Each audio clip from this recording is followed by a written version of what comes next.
विद्यार्थी मित्रों नमस्कार। मैं वीरेंद्र मिश्र आप सबका हार्दिक स्वागत करता हूं, अभिनंदन करता हूं। मित्रों, अपने गुजरात राज्य में कक्षा 10 हिंदी प्रथम भाषा में 2023 के आदर्श प्रश्न पत्र, संभावित आदर्श प्रश्न पत्र की चर्चा कर रहे थे। पहले प्रश्न की चर्चा कर रहे थे। अब जो है अपने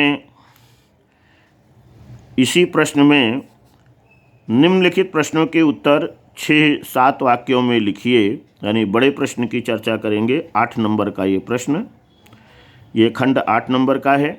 प्रश्न नंबर 9, पाठ के आधार पर बाल गोविंद भगत के मधुर गायन यानी गीत गाने की विशेषताएं लिखिए। मित्रों, आप अपने ढंग से इसकी का उत्तर लिख सकते हैं पाठ्य पुस्तक पढ़कर। यहाँ आपके मार्गदर्शनार्थ दिया गया है। उत्तर: बाल गोविंद भगत के संगीत में अद्भुत जादू था। वह सदैव कबीर साहब के सीधे सादे पद गाया करते थे। वह पद उनके कंठ से निकलकर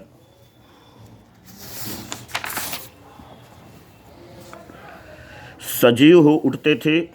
स्वयं लेखक भी उनके संगीत पर मुग्ध थे।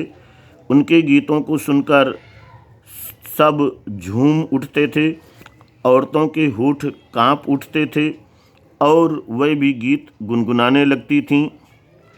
हल चलाने वाले हलवाहे के पैर विशेष क्रम ताल से उठने लगते थे। उनके संगीत की ध्वनि तरंगें लोगों को झंकृत कर देती थीं। उनके संगीत से ऐसा लगता था कि स्वर की एक तरंग स्वर्ग की ओर जा रही है तो दूसरी तरंग लोगों के कानों की ओर भयंकर सर्दी या उमस भरी उनके स्वर को डिगा नहीं सकती। वह पूर्ण तल्लीनता के साथ गाते थे। झिल्ली की झंकार या दादरों की टर उनके संगीत को अपने कोलाहल में डुबो नहीं सकती। उनकी खंजड़ी डिमक डिमक बजती रहती और वे गा रहे होते। गोदी में पियवा चमक उठी सखिया, भादों की आधी रात को भी वह गाने लगते। तेरी गठरी में लागा चोर मुसाफिर जाग जरा। तो उस समय अंधेरे में अकस्मात कांप उठने वाली बिजली की तरह सभी को चौंका देती थी। ये बाल गोविंद भगत का संगीत अद्भुत था। मित्रों, अगला प्रश्न नंबर 10, स्त्रियों को पढ़ाने से अनर्थ होते हैं। कुतर्कवादियों की इस दलील का खंडन द्विवेदी जी ने कैसे किया है, अपने शब्दों में लिखिए। मित्रों, स्त्रियों को पढ़ाने से अनर्थ होते हैं।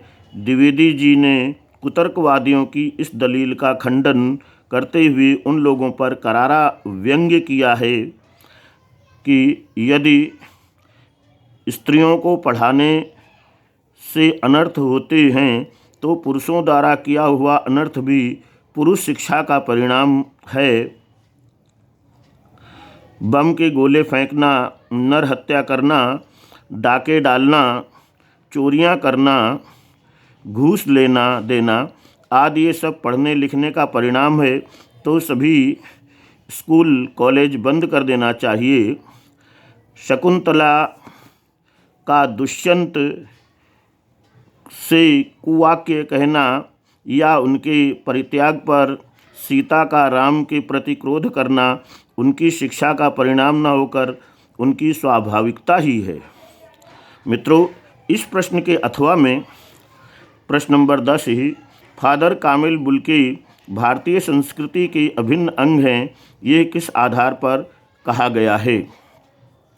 उत्तर है, फादर कामिल बुल्के भारतीय संस्कृति के एक अभिन्न अंग हैं। वे भारतीय संस्कृति में पूरी तरह से रंग गए थे। उनसे अपने देश का नाम पूछने पर वे भारत को ही अपना देश बताते थे। उन्होंने भारतीय संस्कृति के महानायक राम और राम कथा को अपने शोध प्रबंध यानी पीएचडी का विषय बनाया चुना। उन्होंने हिंदी और संस्कृत दोनों भाषाओं का ज्ञान अर्जित किया और वे दोनों भाषाओं के विभाग अध्यक्ष बने।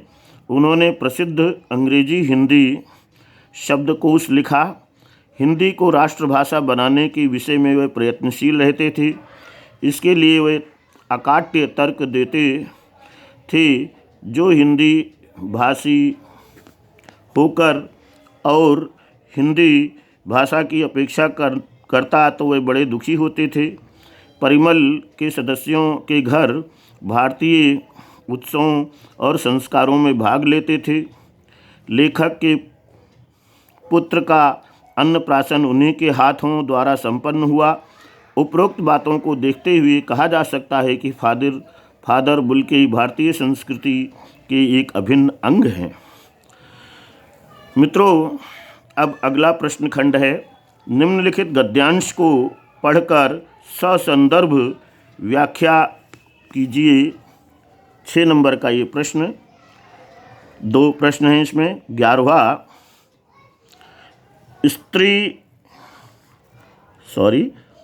खीरे की सुगंध और स्वाद की कल्पना से पेट भर जाने का डकार आ सकता है, तो बिना विचार, घटना और पात्र के लेखक इच्छा मात्र से नई कहानी क्यों नहीं बन सकती है, ऐसा पूछा गया है। तो मित्रों, इसका उत्तर है संदर्भ। प्रस्तुत पंक्तियां हमारी पाठ्यपुस्तक क्षितिज भाग 2 में लखनवी अंदाज नामक पाठ से लिया गया है, जिसके लेखक यशपाल जी हैं। यहाँ पर लेखक का मानना है कि बिना कथानक यानी कथ्य की कहानी नहीं लिखी जा सकती है। साथ ही नवाब वर्ग पर कटाक्ष भी किया गया है। व्याख्या। प्रस्तुत पंक्तियों में यशपाल जी ने यह व्यंग्य किया है कि लोग बिना विचार और कथानक के बिना कहानी लिख देते हैं। वह उसी प्रकार है कि खीरे को खाए बिना ही उसकी सुगंध और स्वाद की कल्पना से पेट भर लेते हैं। यहाँ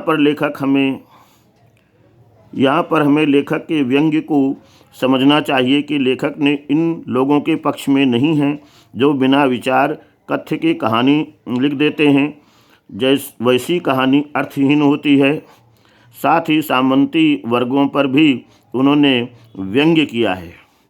विशेष क्या है इसमें वो देखें तो पहला, यहाँ पर व्यंग्यात्मक शैली का लेखक ने प्रयोग किया है। दूसरा, भाषा सहज और सरल है। तीसरा, कहीं कहीं पर उर्दू शब्दावली का प्रयोग किया गया है। चौथा है, लेखक ने बिना विचार, घटना और पात्रों के लेखक की इच्छा मात्र से कहानी बनाने वालों पर एक व्यंग्य किया है। मित्रों, दूसरा प्रश्न है ससंदर्भ व्याख्या में 12वां, फादर को याद करना एक उदास शांत संगीत को सुनने जैसा है। उत्तर संदर्भ। प्रस्तुत गद्य पंक्तियाँ हमारी पाठ्यपुस्तक क्षितिज भाग 2 में संकलित मानवीय करुणा की दिव्य चमक नामक संस्मरण में से ली गई हैं। लेखक का फादर बुल्के के से आत्मीय संबंध था, जिसे भावनात्मक रूप से प्रस्तुत किया गया है। मित्रों, व्याख्या। लेखक का फादर बुल्के से आत्मीय संबंध था। वे उनके बेहद करीब थे। उनके चले जाने पर उनके मन उदासी से भर जाते हैं, फिर भी उनकी स्मृतियाँ, उनके आशीर्वाद तथा उनके वचन लोगों के मन में शांति पहुँचाते हैं। उनकी वे सब संगीत की तरह गूंजती रहती है। स्मृति पटल पर उनका संपूर्ण जीवन चरित्र आने लगता है। हृदय अवसाद से भर उठता है। मन में निस्तब्धता छा जाती है।